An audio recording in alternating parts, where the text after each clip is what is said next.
بات بچوں کی تربیت کی بھی چل رہی تھی، دعوت اسلامی کے دینی ماحول میں کس قدر تربیت کی جاتی ہے، اور ماشاءاللہ بھی ہم نے کچھ اس کے مناظر بھی دیکھے سنے۔ اسی دوران مجھے ایک پیغام ملا کہ مدرسۃ المدینہ کا ایک ہمارا بچہ ہے، اس نے سونے سے پہلے اپنی امی کے لیے ایک تحریر لکھی، اور وہ تحریر کیا تھی وہ میں آپ کو بیان کرنے جا رہا ہوں۔ ذرا اسکرین پر دکھائیے وہ تحریر، تو میں انشاءاللہ پڑھتا بھی ہوں اور آپ دیکھ بھی لیں کہ وہ تحریر کیا تھی، اگر تیار ہو تو جی۔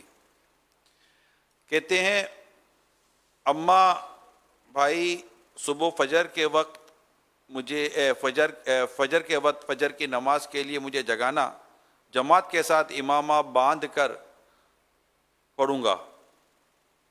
40 مدنی انعامات میں لکھا ہے، مجھے ضرور جگانا، نہیں تو میرے مدنی انعامات میں انہوں نے کروس کا نشان لگایا کہ وہ کہ یہ عمل نہیں ہوا، لگ جائے گا۔ پلیز اپنے انداز سے اس بچے نے اپنی امی کو تحریر لکھ کر یہ سویا ہے کہ مجھے فجر کی جماعت سے نماز پڑھنی ہے، امامہ شریف باندھ کر، امیل سنت۔ ماشاءاللہ ماشاءاللہ، مدینہ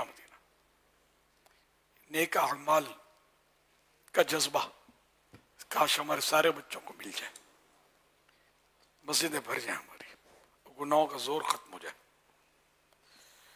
اللہ